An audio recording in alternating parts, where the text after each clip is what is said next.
He thought it was a complete slap in the face that General Manager Bing Devine didn't call him up and say, look, we're sorry we had to do this. Now, all of this stuff that he was doing in St. Louis was for nothing. What hit him immediately was, these people are telling me I have to go someplace I don't want to go, and I had nothing to do with it. It was very obvious to him how it was going to change his life. He was clearly in my office because he was looking for what he could do about it. But his options were scant. Flood, like every other big leaguer, had signed the uniform players contract, which contained paragraph 10A, better known as the reserve clause. The reserve clause bound ball players to their respective teams. In effect, they were owned by them, in perpetuity. You were their property. They could do whatever they want with you. I mean, you were traded just like cattle or pigs or hogs or anything. Or sold for cash. Literally, sold for cash. The one difference between outright slavery and what you found is that a ball player could quit. Of course, if he did, he could not play professional baseball anywhere. There was perhaps no man on earth more determined to change the reserve system than Marvin Miller. After 15 years with the United Steelworkers Union, Miller had taken charge of the Baseball Players Association in 1966, eager to set free the game's proletariat. There was just one problem: baseball's intractable ruling class. The owners were almost feudal in terms of the way they thought of their employees. This was a group of employers who had operated for well over a century and never had to deal with a union. And if the owners were all-powerful lords, many of the players, it turned out, were all too willing indentured servants. The owners made us think that we were privileged. I mean, where could we have gotten a job making $60,000 a year in the late 60s? It was unheard of. Marvin Miller's whole task was to get the players to stop accepting paternalism as some kind of natural order of things. There was at least one player, though, who needed no lecture on the indignity of the reserve system. Curt hated that. I'm nobody's property. I said, well, you belong to them. Not many players in those early years wanted to talk about the legalities of the reserve clause. Well, he would ask the basic question, what do you think would happen if it was tested? It was only later that I realized Curt had been involved in civil rights demonstrations, and his questioning the legal basis for a particular thing was not unusual for him. But when Miller heard from Flood soon after his trade to the Phillies in the fall of 1969, he was hardly expecting the seed of a revolution. When he telephoned, he said, you know I've been traded. I said, yes, I know. And he said, I've been to see my personal lawyer here in St. Louis. I perked up, you know, what does that mean? We're going to pursue the possibility of an antitrust lawsuit, and we'd like to come to New York and talk to you. You will never have another job in baseball again, ever. You understand that, don't you, Curt? It almost didn't matter what I said. I realized that this is really a man of principle here. After Marvin spent most of the time trying to convince him what a mistake he was making personally, concluded it by saying, you're the answer to a maiden's prayer. You're the guy I've been looking for. Miller immediately formulated a plan of attack, which began with sending Flood to the union's annual meeting in Puerto Rico. There, he informed the player representatives of his plan to sue baseball. The overwhelming sentiment in the room was skepticism. I think players were much more suspicious than even we were about Curt's motives. I asked him, why are you doing this? You're right in your prime years. This cannot be good. Tom Haller, Was very forceful with his questions about race. Is this being done for your rib? Curt said no. It's being done to help me and to help you. He was so good at describing what he thought was wrong and why it's important that we do something about it. Having assured the player reps he'd see his lawsuit through to the end, Flood won the union's financial backing. But he left Puerto Rico as he had come, an army of one. Sadly, what came out of that meeting was, even though the expenses were going to be paid by the association, I think Curt realized that he was isolated. And I think he felt that isolation. I said, "You're crazy. You'll never win that." Was I behind Curt? Absolutely, but I was about 10 steps back, just in case there was some fallout.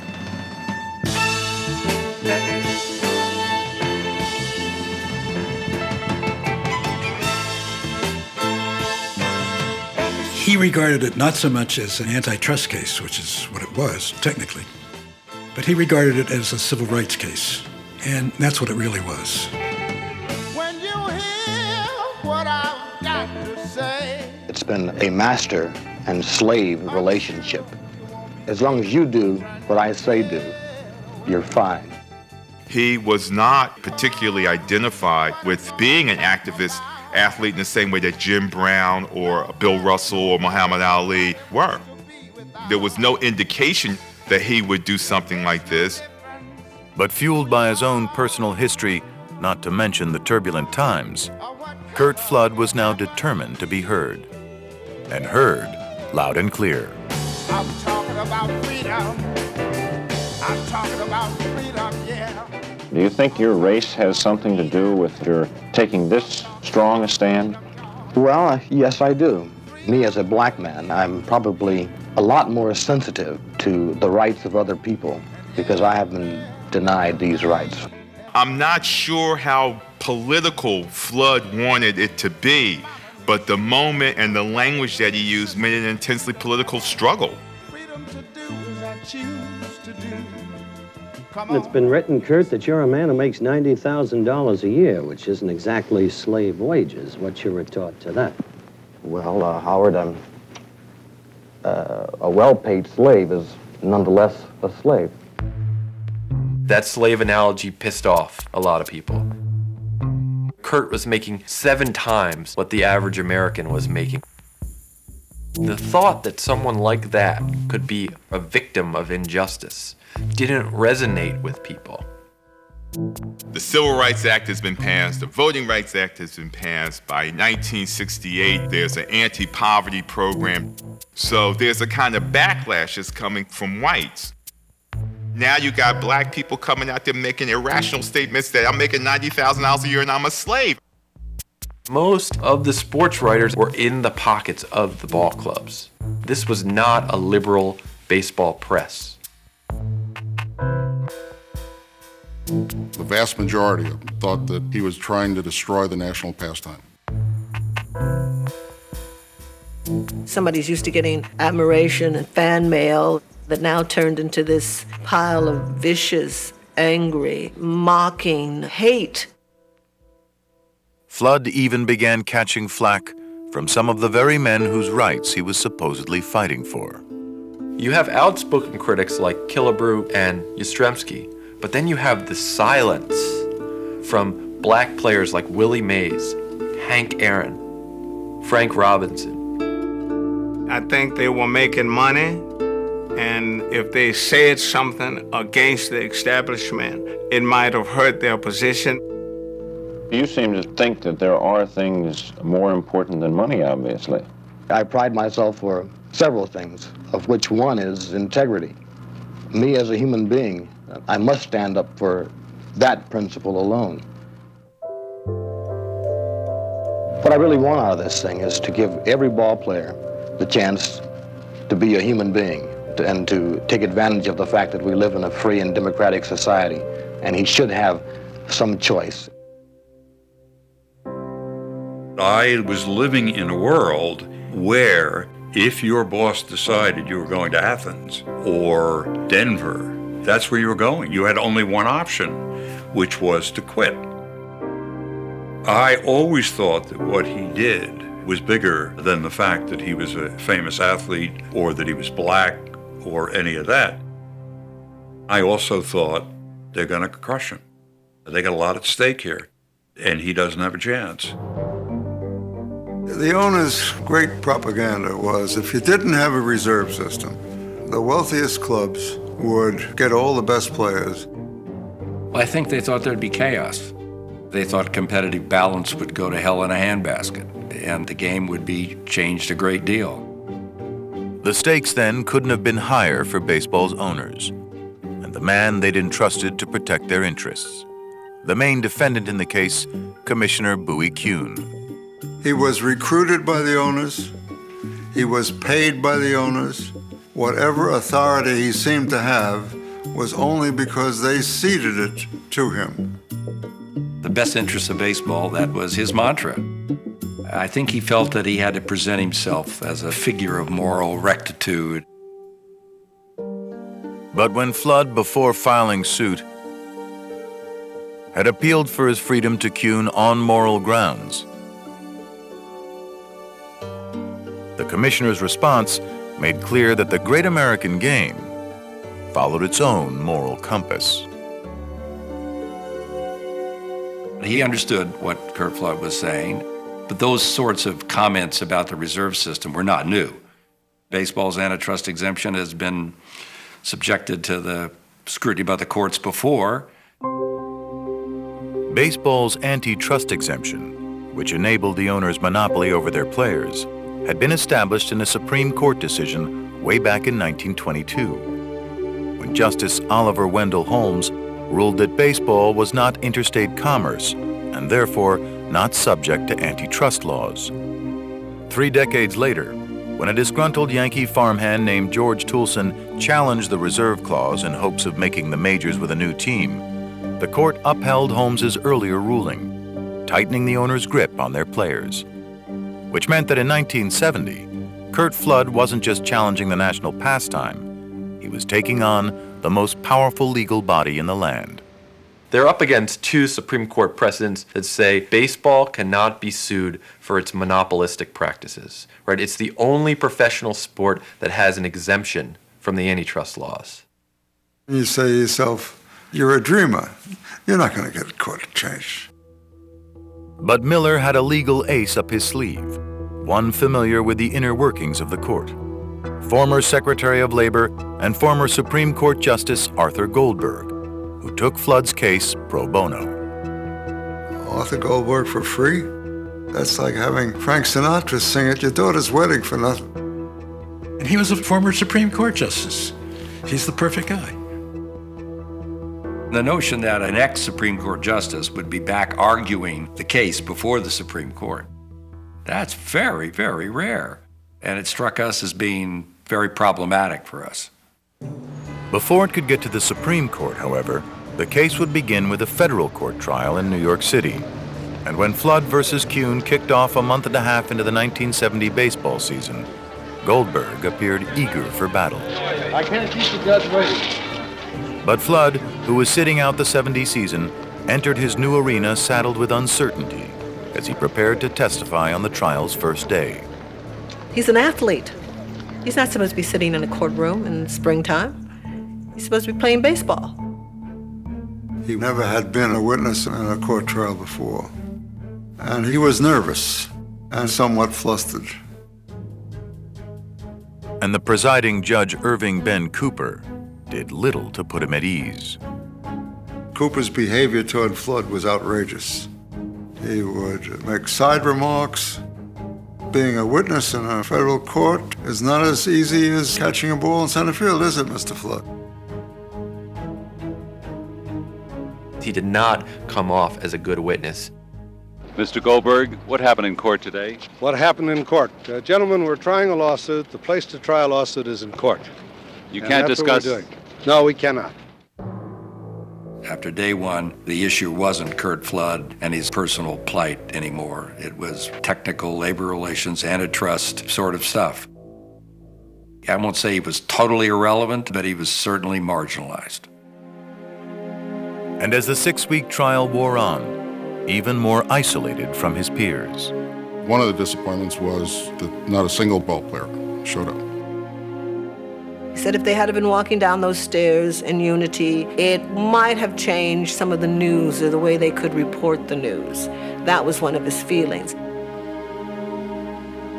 The players could have been there in the early afternoon or the morning, but I wasn't going to urge anybody to do it. I wouldn't have showed up. No. I didn't think much about it, unfortunately. I guess it would have been support, but I was concerned about me and my family and making a living, and I didn't want to be in the middle of that at all. What little support Flood did get came from baseball mavericks like former owner Bill Veeck, Jewish baseball great Hank Greenberg, and his idol, Jackie Robinson, all of whom testified on his behalf. When Robinson came into court, Curt was deliriously happy. When he stops at Curt's chair and whispers in his ear, "Keep your head up, you're doing the right thing," tears started to well up in Flood's eyes. At that moment, Curt knew he was doing the right thing. He looked at Robinson's life and thought, it can be done. Well, it was done by Robinson, but it couldn't be done by Flood. He was throwing himself against the wall. As time went on, I think something not good happened from a mental standpoint in terms of what Curt had gotten himself into. If reality was setting in, so too were the consequences of the $110,000 contract he'd passed up in rejecting the trade to Philadelphia. His ex-wife Beverly files another lawsuit seeking back alimony and child support. And his creditors in St. Louis are suing him for debts owed for his photography business. His income had stopped. It wasn't a question of, I've got the money, I'm not going to pay you. It was a question of, I don't have any income, I've used up my savings. He had problems of all kinds. And he had to have a worry about his drinking as well. We would go out to lunch, and he was both drinking and smoking more heavily than I ever saw him do. There were times when he had tremors of his hand. I say, maybe you might want to pull back a little. But that meant nothing. Alcohol may have offered Flood an escape during the trial. But once testimony ended, he chose a more traditional means. He flees to Denmark. That, to me, is Curt. Got some big problems here. Okay, fine. Hell with it. See you later. I'll be back. I didn't know where my father was. All we knew as his children is he was not available. After the 1968 season, he traveled around the world and he fell in love with Denmark. He had a lovely space right on a lake. A lot of people just knew him as Curt, the guy who always had a sketch pad in his hands. When I was there, he was like the old Curt. He was relaxed and just being his jovial self. But he knew at that point that was not going to be a reality. Back in New York, Flood's initial appeal to become a free agent had been denied. But it was circling creditors and the IRS that would spoil his Danish paradise and leave Flood needing a rescue from his escape. The game he was suing offered an unexpected one. He gets a phone call from a Washington Post reporter who said that Curt's been traded to the Washington Senators. His first reaction was, is this going to harm the case? I told the guys I was in it to the end. He needed the money, and he wanted to play. In other news today, baseball's holdout player Curt Flood signed a contract with the Washington Senators. The contract reportedly puts Flood's salary over $100,000, and it contains the controversial reserve clause that Flood has been attacking in the courts. I haven't really changed my philosophy about the whole thing, but sometimes you have to do things that aren't tasteful. This is the only way I can play baseball. He came back for a paycheck. He did not come back because he wanted to go to one of baseball's worst franchises. I'm more than sure that I can come back. A year layoff is not a lot of time. But when he suited up for the '71 season, it quickly became clear that a year in Flood's case had been an eternity.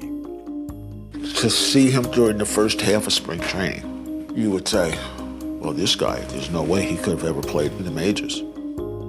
Flood had been drinking, womanizing. The Senators trainer said that Curt had the oldest 33-year-old body he had ever seen. I think he thought, sure, I'm rusty, sure, this is going to take time. But the skills were gone. And I think that was because he couldn't concentrate on baseball.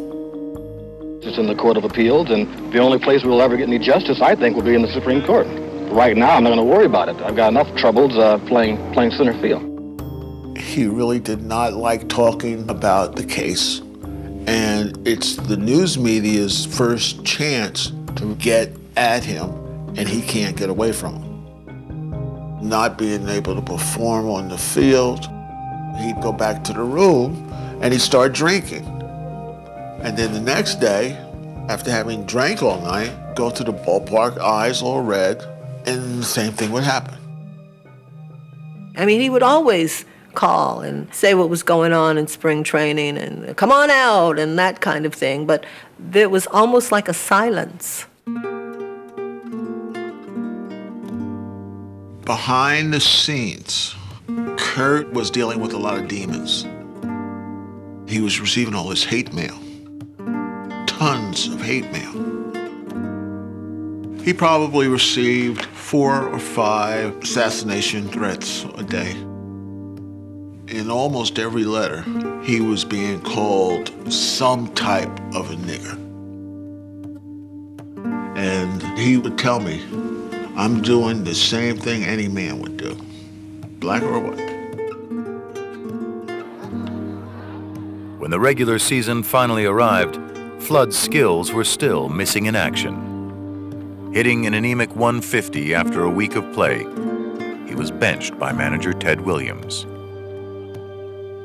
Never in my wildest dream did I think that he would fail at coming back. I really thought he'd be fine. It's just that he quit. He quit. Being in his company, you were accepting some of the weight of the world because it was right there. On April 27th, 18 games into the '71 season, the Senators arrived at RFK Stadium for a game against the Minnesota Twins. Their high-priced center fielder was nowhere to be found. He's not there. I'm worried. I kept thinking, I hope he didn't do something crazy. We're told to come into the clubhouse, and we're read the telegram that he had sent.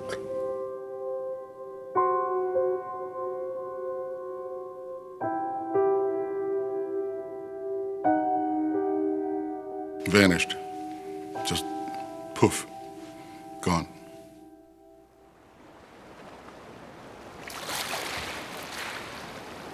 I had no idea where he was.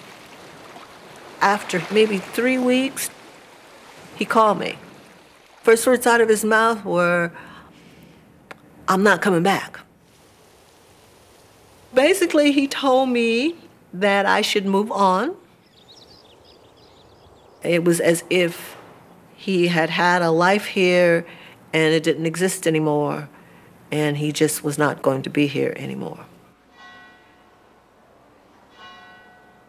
The hate mail and evaporation of his skills weren't all that had triggered Flood's disappearance. 2 days before he had vanished, his ex-wife had filed yet another lawsuit seeking money she was owed. Money Curt Flood, despite his 6-figure contract, did not have. Flood could have played another 5 to 10 years and not paid all of his debts.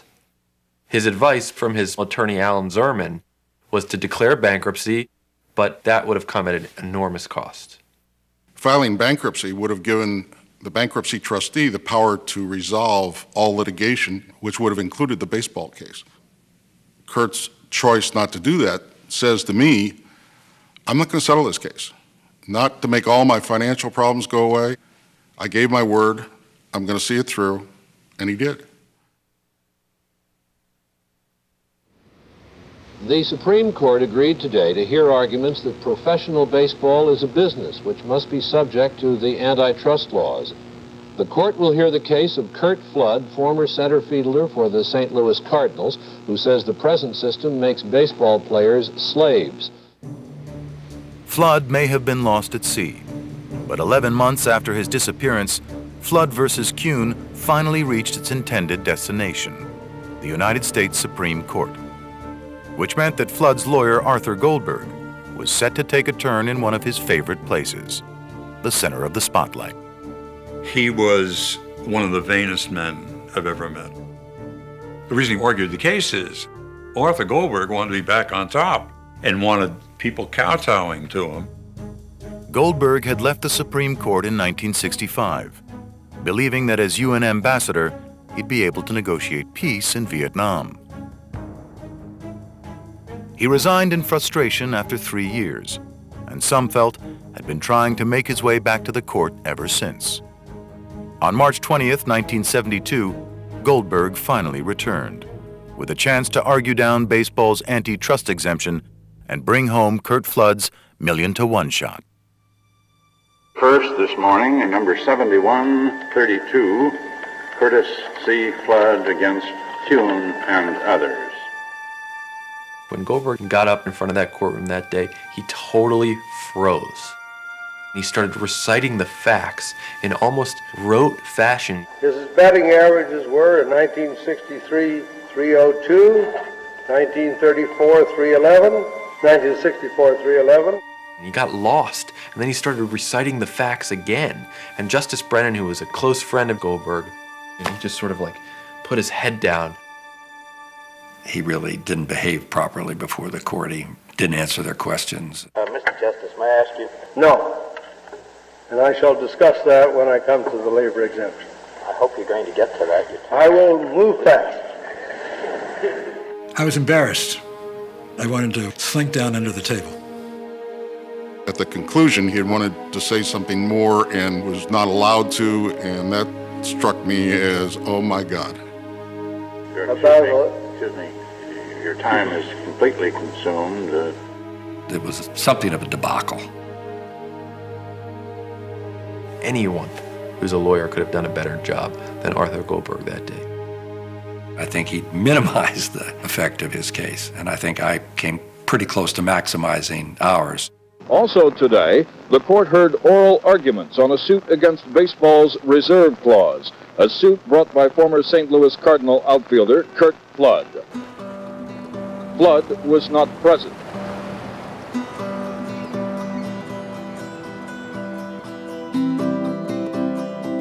I always got the impression when I looked at him that he'd been through a lot and was just kind of recuperating. After leaving the Senators, Flood had washed ashore on the Spanish island of Majorca. Amongst a community of fellow wayward souls, he'd found, it seemed, just what he was looking for. Nobody queried anybody about anything. We were living. What happened yesterday was gone. He's a mystery man.